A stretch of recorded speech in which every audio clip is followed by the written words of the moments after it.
அண்ணாமலை அவர்களை வந்து இங்க இருந்து மாநில தலைவர்ல இருந்து தூக்கிட்டாங்கப்பா, அவர்கிட்ட ரெசிக்னேஷன் லெட்டர்லாம் வாங்கிட்டாங்க. இன்னும் ஒரு 2-3 நாள்ல பாத்தீங்கன்னா இங்க மாநில தலைவரை வந்து வேற ஒருத்தரை மாத்திருவாங்க. உண்மையாவே பாஜக கட்சியில வந்து மாநில தலைவர் அப்படின்றவங்க வந்து எத்தனை வருஷத்துக்கு அவங்க இருக்கலாம் அப்படின்னா,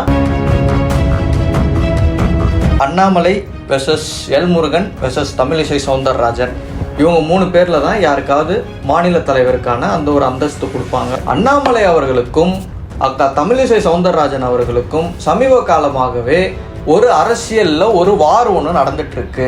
இந்த ஒரு கட்சியை எதிர்கட்சியாக இருக்கக்கூடிய திமுகவோ அதிமுகவோ நாம் தமிழரோ பாமகவோ தேமுதிகவோ யார் விமர்சனம் பண்ணாவோ பதில் விமர்சனம் வந்து அவர்கள் மீது வைப்பது, இதுவும் வந்து இந்த ஒரு வார் ரூமுடைய வேலை தான். ஆனா தமிழிசை சவுந்தரராஜன் அவர்கள் என்ன சொல்றாங்க அப்படின்னா, ரிசல்ட் வந்த பிறகு நீங்க தோத்துட்டீங்க, தோத்த பிறகு நீங்க வந்து வாயை திறக்கிறீங்க, ஆனா இதே நீங்க தோக்காம ஜெயிச்சிருந்தீங்கன்னா நீங்க வாயை திறந்திருப்பீங்களா அப்படின்னு.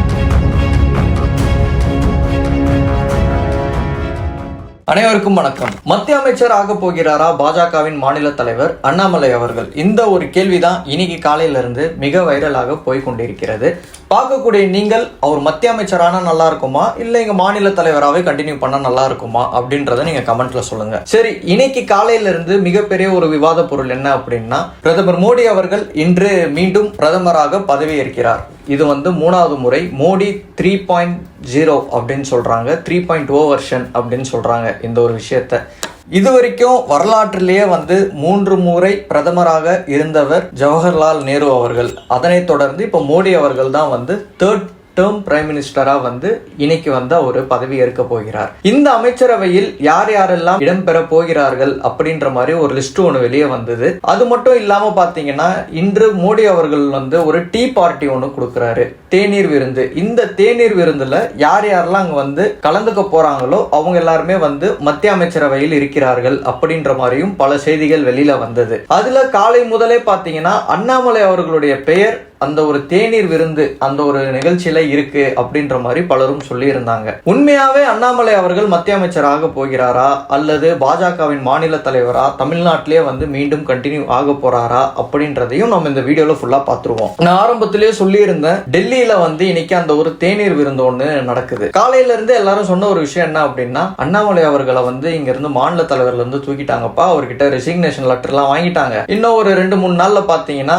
இங்க மாநில தலைவரை வந்து வேற ஒருத்தரை மாத்திருவாங்க அப்படின்ற மாதிரிலாம் வந்து பலரும் வந்து சொல்லிட்டு இருந்தாங்க. சரி, உண்மையாவே பாஜக கட்சியில மாநில தலைவர் எத்தனை வருஷத்துக்கு இருக்கலாம்? ஏன்னா இது ஒன்றும் திராவிட கட்சி கிடையாது.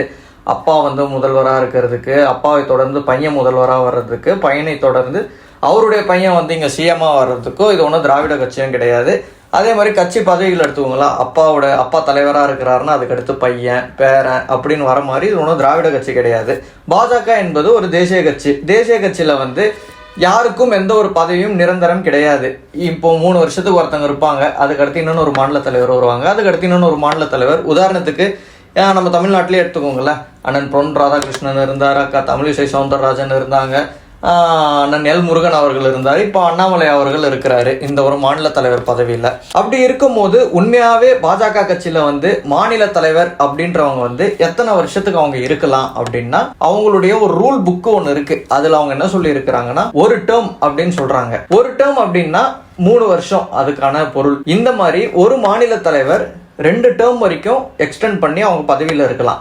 இப்போ அண்ணாமலை அவர்கள் எப்போ வந்து மாநில தலைவராக ஆனாரு ஃபர்ஸ்ட் அப்படின்னா, 8 ஜூலை 2021 இவர் வந்து மாநில தலைவராக பதவியேற்று பாஜகவில் தமிழ்நாடு பாஜகவில் இருக்கிறாரு.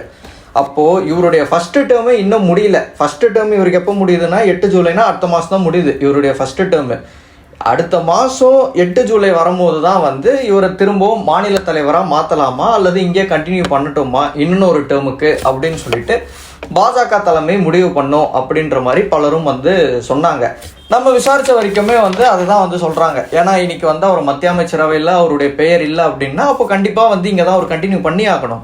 அடுத்த மாதம் தான் ஃபர்ஸ்ட் டேர்மே முடியுது. ஃபர்ஸ்ட் டேர்ம் முடிஞ்ச பிறகு தான் தலைமை வந்து முடிவு பண்ணும் மீண்டும் வந்து செகண்ட் டேர்முக்கே இவருக்கு இங்கே கண்டினியூ பண்ண கொடுக்கலாமா அல்லது மாற்றலாமா அப்படின்னு சொல்லிட்டு. சரி, ஓகே, அண்ணாமலை அவர்களுடைய பெயர் வந்து மத்திய அமைச்சரவையில் இல்லை, அப்போ வந்து தமிழ்நாட்டை சேர்ந்த ஒருவருடைய பெயர் அங்கே இருக்கு அப்படின்னு சொல்றாங்க. சரி, யாரு தமிழ்நாட்டை சேர்ந்தவர் வேற பாஜகவில் அப்படின்னு பார்த்தா அண்ணன் எல் முருகன் அவர்கள் ஆல்ரெடி வந்து மத்திய இணை அமைச்சராக இருந்தார். இவருடைய பெயர் வந்து இன்று நடைபெறக்கூடிய அந்த ஒரு தேநீர் விருந்தில் இவருடைய பெயரும் வந்து இருப்பதாக தகவல். அப்போ இந்த முறையும் அண்ணன் எல் முருகன் அவர்களுக்கு மத்திய அமைச்சரவையில் வந்து சீட்டு உறுதி அப்படின்றது நல்லாவே தெரியுது. சரி, ஓகே, இப்போ இந்த ஒரு 2 விஷயத்த வந்து நம்ம கிளியர் பண்ணியாச்சு. அண்ணாமலை அவர்கள் மீண்டும் வந்து மாநில தலைவராக இருப்பாரா அல்லது மத்திய அமைச்சரவைக்கு வந்து போறாரா அப்படின்றத நம்ம கிளியர் பண்ணிட்டோம். இப்போ இன்கேஸ் அண்ணாமலை அவர்களை மாநில தலைவர் பதவியிலிருந்து மாத்துறாங்க அப்படின்னா அந்த ஒரு ரேஸ்ல யார் யார் இருக்கிறாங்க அப்படின்றதையும் பார்த்துருவோம். இதற்கு முன்பு வரைக்கும் எல் முருகன் அவர்களுக்கு மத்திய அமைச்சரவையில் இடம் தருவார்களா மாட்டார்களா அப்படின்ற ஒரு கேள்வி இருந்தது. தமிழிசை சவுந்தரராஜன் அக்கா அவர்களும் ஆளுநர் பதவியெல்லாம் ரிசைன் பண்ணிட்டு வந்து இங்க தேர்தலில் நின்னாங்க, தோத்துட்டாங்க. அவங்களுக்கு ஏதாவது ஒரு வாய்ப்பு கொடுப்பாங்களா அப்படின்றதையும் எதிர்பார்த்தாங்க, அவங்களுக்கும் கொடுக்கல. அப்போ எல் முருகன் அவர்களுக்கு மத்திய அமைச்சரவையில் இடம் கன்ஃபார்ம் அப்படின்னு தெரியறதுக்கு முன்பு வரை இந்த ஒரு ரேஸ் எப்படி இருந்ததுன்னா Annamalai versus L Murugan versus Tamilisai Soundararajan, இவங்க 3 பேர்ல தான் யாருக்காவது மாநில தலைவருக்கான அந்த ஒரு அந்தஸ்து கொடுப்பாங்க அப்படின்னு சொல்லிட்டு எதிர்பார்த்தாங்க. இந்த ஒரு ரேஸ்ல இருந்து அண்ணன் எல் முருகன் வந்து இப்போ ரிஜெக்ட் ஆயிடுறாரு. அப்போ மீதி 2 பேர் யார் இருக்கிறாங்கன்னா இந்த பக்கம் அண்ணன் அண்ணாமலை அவர்களும் இந்த பக்கம் வந்து அக்கா தமிழிசை சவுந்தரராஜன் அவர்களும் இருக்கிறாங்க. அண்ணாமலை அவர்களுக்கும் அக்கா தமிழிசை சவுந்தரராஜன் அவர்களுக்கும் சமீப காலமாகவே ஒரு அரசியல்ல ஒரு வார் ஒன்று நடந்துட்டு இருக்கு. இன்னும் எளிதாக சொல்லணும் அப்படின்னா அண்ணாமலை அவர்களை எந்த அளவுக்கு விமர்சனம் பண்ண முடியுமோ அந்த அளவுக்கு விமர்சனத்தை அக்கா தமிழிசை சவுந்தரராஜன் அவர்கள் தொடர்ந்து பண்ணிட்டு இருக்கிறாங்க. உங்க எல்லாருக்குமே தெரிஞ்சிருக்கும், அக்கா தமிழிசை சவுந்தரராஜன் அவர்கள் இங்க மாநில தலைவராக இருக்கும் போது எப்பவுமே வந்து அவங்களுக்கு மீடியா போக்கஸ் அவங்க மேல இருக்கணும் அப்படின்னு சொல்லிட்டு நினைக்கக்கூடிய ஒரு நபர். அதுக்கப்புறம் தான் வந்து அவங்களுக்கு இங்க இருந்து ஆளுநர் பதவி கொடுத்து நீங்கள் இங்கே இருக்காதீங்கக்கா, நீங்கள் வந்து பாண்டிச்சேரி ஹைதராபாத் அப்படி போயிடுங்கன்னு சொல்லிட்டு அந்த பக்கம் வந்து அவங்களை அனுப்பிட்டாங்க. அதுக்கப்புறம் பார்த்தீங்கன்னா ஆளுநர் பதவியெல்லாம் ரிசைன் பண்ணிட்டு வந்து தென் சென்னையில் வந்து நின்னாங்க. இதை யாருமே எதிர்பார்க்காத ஒரு விஷயம்தான். ஆளுநர் பதவியில் எப்படிப்பா விட்டு ஒருத்தவங்க வந்து இங்கே எலெக்ஷன் நிற்பாங்க அப்படின்னு சொல்லிட்டு பலரும் கேட்ட ஒரு கேள்வி தான் இது. ஆனால் அவங்க பார்த்தீங்கன்னா எனக்கு ஆளுநர் பதவியெல்லாம் முக்கியம் இல்லைங்க, மக்களுக்கு வந்து நான் வந்து சேவை பண்ணணும், இதுதான் என்னுடைய முழு நேர நோக்கம் அப்படின்னு சொல்லிட்டு இங்கே வந்து எலெக்ஷனில் நின்னாங்க. சரி, நின்னவங்க ஜெயிச்சாங்களான்னு பார்த்தீங்கன்னா ஜெயிக்கல, தோத்துட்டாங்க. 2வது பொசிஷன் வந்தாங்க, அது வேற கதை. அது சரி. அதுக்கப்புறம் வந்து தான் இந்த ஒரு விமர்சனத்துல இவங்க ஆரம்பிக்கிறாங்க. என்னென்ன இவங்க சொல்றாங்க அப்படின்னா ஒரு ப்ரெஸ் மீட் ஒன்று கொடுத்துருக்குறாங்க. அந்த ப்ரெஸ் மீட்ல சொல்லியிருக்கிறாங்க, கட்சிக்காக உழைக்கக்கூடிய பலரில் நானும் ஒருவர் அப்படின்னு சொல்லிட்டு அவங்கள பத்தி அவங்களே ஒரு செல்ஃப் அப்ரிசியேஷன் ஒன்று கொடுத்துக்கிறாங்க. இது இல்லாம உட்கட்சியுடைய ஐடி விங்கை வந்து நான் எதிர்க்கிறேன், ஐடி விங்குன்ற பேர்ல இவங்க ஒரு வார் ரூம் நடத்திட்டு இருக்கிறாங்க. இந்த ஒரு வார் ரூம்ல என்ன நடக்குதுன்னா கட்சிக்காக யார் யாரெல்லாம் வந்து வெளியில பேசுறாங்களோ கட்சியுடைய தலைவர்களை பத்தி அவங்க வந்து கொச்சையாக விமர்சனம் பண்றது, அவங்கள வந்து கேலி பண்றது, தொடர்ந்து அவதூறுகளை வந்து அவர்கள் மீது பரப்புவது, அந்த அளவுக்கு வந்து உட்கட்சியில் இருக்கக்கூடிய ஐடி விங்கே இந்த ஒரு விஷயத்த பண்ணிட்டு இருக்காங்க வார் ரூம் என்ற பெயரில்.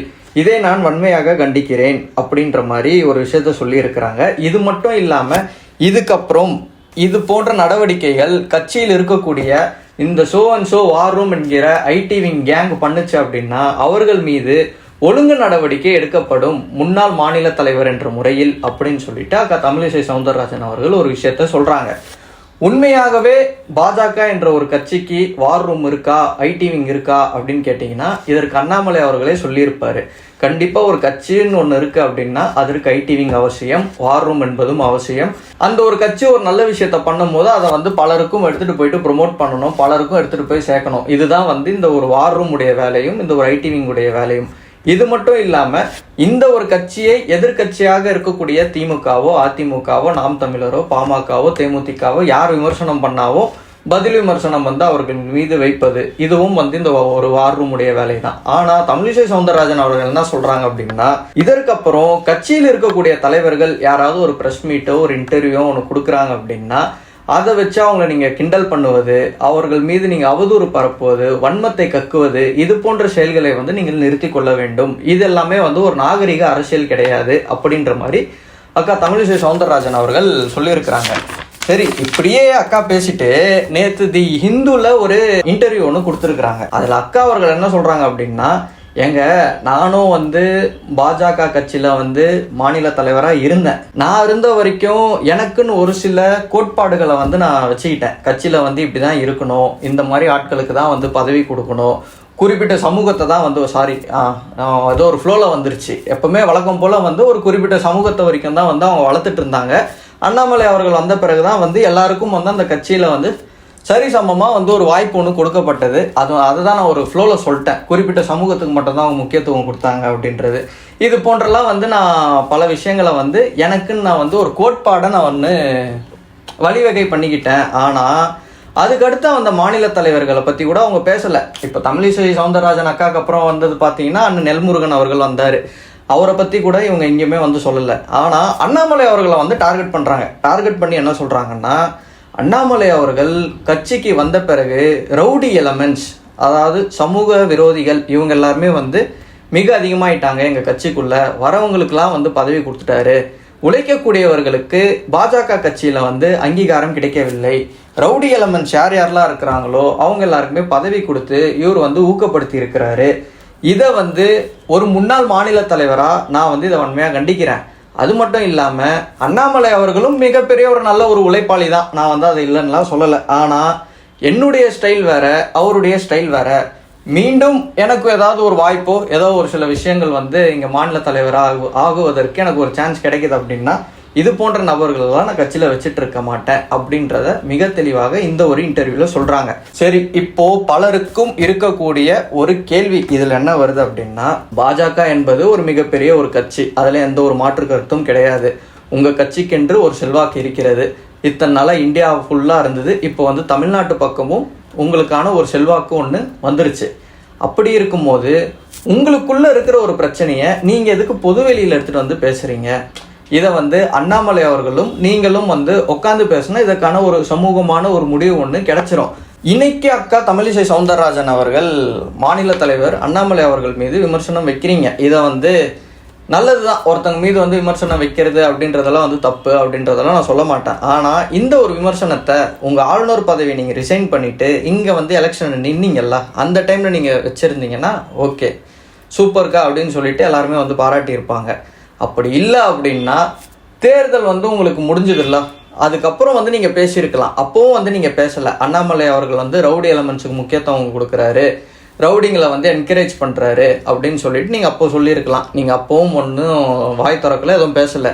ரிசல்ட் வந்த பிறகு நீங்கள் தோத்துட்டீங்க. தோத்த பிறகு நீங்கள் வந்து வாய் திறக்கிறீங்க. ஆனால் இதே நீங்கள் தோக்காமல் ஜெயிச்சிருந்தீங்கன்னா நீங்கள் வாய் திறந்துருப்பீங்களா அப்படின்றத ஒரு கேள்விக்குறி தான். இப்போ இதுதான் வந்து உங்களுடைய ஒரு நாகரிக அரசியலா, இத்தனை வருஷமாக உங்களுடைய ஒரு மெச்சூரிட்டி பாலிடிக்ஸ் அப்படின்னு சொல்லிட்டு பலரும் பேசிகிட்டு இருந்தாங்க. இதுதான் அந்த ஒரு மெச்சூரிட்டி பாலிடிக்ஸா அப்படின்னு சொல்லிட்டு அண்ணாமலை அவர்களின் ஆதரவாளர்கள் பலரும் வந்து இந்த ஒரு கேள்வியை வந்து இப்போது முன் வச்சுட்டு இருக்கிறாங்க. இது மட்டும் இல்லாமல் கடந்த 2 நாட்களாக நீங்கள் சொல்கிறீங்களாக்கா இந்த ஒரு வார் ரூம் அப்படின்ற இந்த ஒரு வார் ரூம் தான் வந்து முழுக்க உங்களை பற்றியே தான் வந்து பேசிகிட்டு இருக்கிறாங்க. என்ன சொல்கிறாங்கன்னா, ஆளுநர் பதவியை ரிசைன் பண்ணிவிட்டு நீங்கள் இங்கே வந்து நிற்கிறீங்க அப்படின்னா இந்த தேர்தலில் நீங்கள் ஜெயிச்சிருக்கணும், ஆனால் நீங்கள் தோத்துட்டீங்க.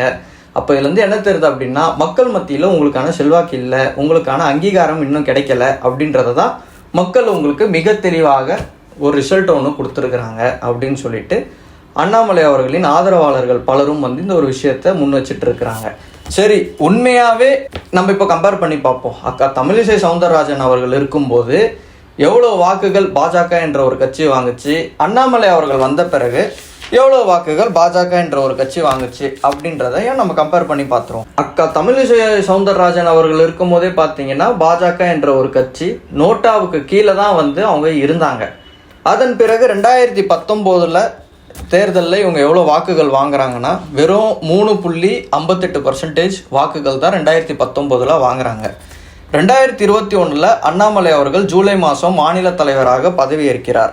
21 24 வரைக்கும் அவர் போட்ட ஒரு உழைப்பு, அவர் கொடுத்த ஒரு எஃபர்ட், எந்த அளவுக்கு ஒரு வாக்குகள் அந்த ஒரு கட்சிக்கு அவங்க எடுத்திருக்கிறாங்கன்னா 11.24%. வெறும் பாஜகவுக்கு மட்டும், நான் வந்து கூட்டணி எல்லாம் சேர்க்காம வெறும் பாஜகவுடைய ஓட் பேங்கை பற்றி மட்டும்தான் பேசுகிறேன். 11.21% வாக்குகள் வாங்கியிருக்கிறாங்க. இன்று தமிழகத்தில் பல பகுதிகளில் திமுக ஃபஸ்ட்டு பிளேஸும் பாஜக செகண்ட் பிளேஸும் அதிமுக தேர்டு பிளேஸும் வந்திருக்கு அப்படின்னா இதற்கு முக்கிய காரணம் அண்ணாமலை அவர்களின் உழைப்பு தான். இப்போ அக்கா தமிழிசை சவுந்தரராஜன் அவர்கள் சொல்கிறாங்க, பாஜக என்ற ஒரு கட்சி வளருவதற்கு நாங்களே எந்த அளவுக்கு உழைச்சிருக்கிறோம் தெரியுமா அப்படின்னு சொல்லிட்டு. நீங்கள் அந்த அளவுக்கு உழைச்சிருந்தீங்க அப்படின்னா இன்னைக்கு இவர் எடுத்த இந்த ஒரு 11% வாக்கு நீங்கள் அன்னைக்கு எடுத்தீங்களா அப்படின்ற ஒரு கேள்வி ஒன்று வருது பலருக்கும். இன்னைக்கு கிட்டத்தட்ட 11 தொகுதிகளுக்கு மேலே பாஜக செகண்ட் பிளேஸுக்கு வந்திருக்கிறாங்க. நீங்களும் மாநில தலைவராக இருக்கும் போதும் தேர்தலை சந்திச்சிங்க, சட்டமன்ற தேர்தல் சந்திச்சிருப்பீங்க, பாராளுமன்ற தேர்தலும் சந்திச்சிருப்பீங்க. நீங்கள் அப்போ எந்த அளவுக்கு ஒரு ஓட் பேங்கை நீங்கள் காட்டினீங்க, எந்த அளவுக்கு ஒரு பெர்ஃபார்மன்ஸை நீங்கள் காட்டினீங்க, அப்போது தமிழகத்தில் பாஜக வளர்ந்துருந்ததா? இப்போ அண்ணாமலை அவர்கள் மாநில தலைவரான பிறகு அவருடைய ஒரு கடின உழைப்பு, யங்ஸ்டர் மத்தியில் அவர் இன்ட்ராக்ட் பண்ணக்கூடிய விதம், பல விஷயங்கள், பல ஊழல்களை எதிர்த்து பேசியிருக்கிறாரு. டிஎம்கே ஃபைல்ஸ் அப்படின்னு சொல்லிட்டு பல விஷயங்களை வெளிக்கொண்டு வந்திருக்கிறாரு. இதெல்லாம் பார்த்து தான் மக்கள் இன்னைக்கு பாஜகவுக்கு ஓட்டே போட்டிருக்கான். ஆனால் நீங்கள் மாநில தலைவராக இருக்கும் போது பாஜகவுக்கு மக்கள் ஓட்டு போட்டாங்களா? போடலை. ஏன் அப்படின்னா நீங்கள் வெறும் பேச்சா மட்டும்தான் பேசிட்டு இருந்தீங்க. இந்த ஒரு மனுஷன் வந்த பிறகுதான் செயலில் இறங்கி இருக்கிறாரு. இன்னும் எளிதாக சொல்ல போகணும்னா, இந்த ஒரு தேர்தலில் பாஜகவுக்கு ஒரு தொகுதியிலையுமே அவங்க இண்டிவிஜுவலாக எவ்வளோ ஓட்டு வாங்கியிருக்கிறாங்கன்றதையும் நம்ம பேசிடுவோம். கன்னியாகுமரி மாவட்டம் எடுத்தீங்க அப்படின்னா, கன்னியாகுமரி தொகுதியில் பொன் ராதாகிருஷ்ணன் அவர்கள் போட்டியிட்டார். கிட்டத்தட்ட பார்த்தீங்கன்னா 35.60% வாங்கியிருக்கிறாங்க கன்னியாகுமரி தொகுதியில், செகண்ட் பிளேஸ் கன்னியாகுமரியில். கோயம்புத்தூரில் பார்த்தீங்கன்னா கட்சியின் மாநில தலைவர் அண்ணாமலை அவர்களே போட்டியிட்டார். கிட்டத்தட்ட 32.80% வாக்குகள் வாங்கியிருக்கிறாரு, அதுலேயும் செகண்ட் பிளேஸ். திருநெல்வேலியில் நயினார் நாகேந்திரன் அவர்கள் கரண்ட் எம்எல்ஏ, அது இல்லாமல் முக்கிய பாஜக நிர்வாகி. இவர் சட்டமன்றத்தில் பாஜக தலைவராகவும் இருக்கிறார். இவர் பார்த்தீங்கன்னா 31.54% வாங்கியிருக்கிறாரு. சவுத் சென்னை அக்கா நீங்கள் நின்னது, தமிழிசை சவுந்தரராஜன் அக்கா நின்னது, இதில் எவ்வளோ வாங்கியிருக்கிறீங்கன்னா 27% நீங்கள் வாக்கு வாங்கியிருக்கிறீங்க. அடுத்து சென்ட்ரல் சென்னை அண்ணன் வினோத் பி செல்வம் அவர்கள், இவருடைய தொகுதியில் 23.90% வாக்குகள் வாங்கியிருக்கிறாங்க. இப்போ நான் சொன்ன இந்த ஃபஸ்ட்டு 1, 2, 3, 4, 5 தொகுதியிலையுமே பாஜக தான் செகண்ட் பிளேஸாக வந்திருக்கு. அடுத்து நீலகிரி தொகுதி, அங்கே எல் முருகன் அவர்கள் நின்னார். அவர் கிட்டத்தட்ட ஒரு 22.83 வாக்குகள் வாங்கியிருக்கிறாரு. மதுரை தொகுதி ப்ரொஃபஸர் ராம ஸ்ரீனிவாசன் அவர்கள் நின்னார். 38% வாங்கியிருக்கிறாங்க. பொள்ளாச்சியில் வசந்தராஜன் அப்படின்றவர் நின்று இருக்கிறாரு, 19.84% வாங்கியிருக்கிறாங்க. கிருஷ்ணகிரியில் நரசிம்மன் அப்படின்றவர் நின்னார், ஒரு 18.36% வாக்கு வாங்கியிருக்கிறாங்க. தஞ்சாவூரில் கருப்பு முருகானந்தம் அவர் நின்று இருக்கிறாரு, 16.59% வாங்கியிருக்கிறாரு. திருப்பூரில் ஏபி முருகானந்தம் என்பவர் நின்று இருக்கிறாரு, 16.22% வாக்குகள் வாங்கியிருக்கிறாரு. திருவள்ளூரில் பொன் பாலகணபதி 15.86% வாங்கியிருக்கிறாங்க. விருதுநகரில் ராதிகா சரத்குமார் அவர்கள், இவங்க பார்த்தீங்கன்னா நைட்டு 2 மணிக்கு தூங்கிட்டு இருந்திருக்கிறாங்க, சரத்குமார் அவர்களும் ராதிகா சரத்குமார் அவர்களும். உடனே சரத்குமார் அவர்கள் தூக்கத்தில் எழுப்புறாரு. எழுப்பி தண்ணி கேட்கல, எழுப்பி என்ன கேட்குறாருன்னா, எனக்கு ஒரு முடிவு ஒன்று தோணுது. என்னன்னு உடனே அவங்களும் கேட்குறாங்க, நைட் 2 மணிக்கு என்ன முடிவுங்க சொல்லுங்கள் அப்படின்னு. நாளைக்கே போயிட்டு நம்ம பாஜகவில் சேர்ந்துடலாம், இந்த தேர்தலில் நம்ம கட்சியை நம்ம பாஜகவில் இணைக்கிறோம், இதுக்கப்புறம் நம்ம முழு சங்கியாக மாறுறோம் அப்படின்னு சொல்லிட்டு நைட்டு 2 மணிக்கு முடிவெடுத்து தேர்தலில் நின்னாங்கல்ல, அவங்க வாங்கிய வாக்குகள் 15.58%. சிதம்பரத்தில் கார்த்தியேயனி அவங்க நின்னாங்க, 14.44% வாக்குகள். திருவண்ணாமலையில் அஸ்வத்தம்மன் அவர்கள் நின்று இருக்கிறாரு, 13.67%. நார்த்து சென்னை வட சென்னை பகுதியில் பால் கனகராஜ் அக்கட்சியின் மூத்த வழக்கறிஞர், ஹைகோர்ட்டுக்கு போனாவே அண்ணன் கூட சுற்றி ஒரு 10 ஜூனியர்ஸோட போவார். ஆல்ரெடி ஒரு தேர்தலில் நின்று சந்தித்த ஒரு ஆள் தான் அவர். இந்த தேர்தலில் வாங்கிய வாக்குகள் அப்படின்னா 12.56% வாங்கியிருக்கிறாரு. நாகப்பட்டினம்ல ரமேஷ் அப்படின்றவர் நின்று இருக்கிறாரு, 10.50%.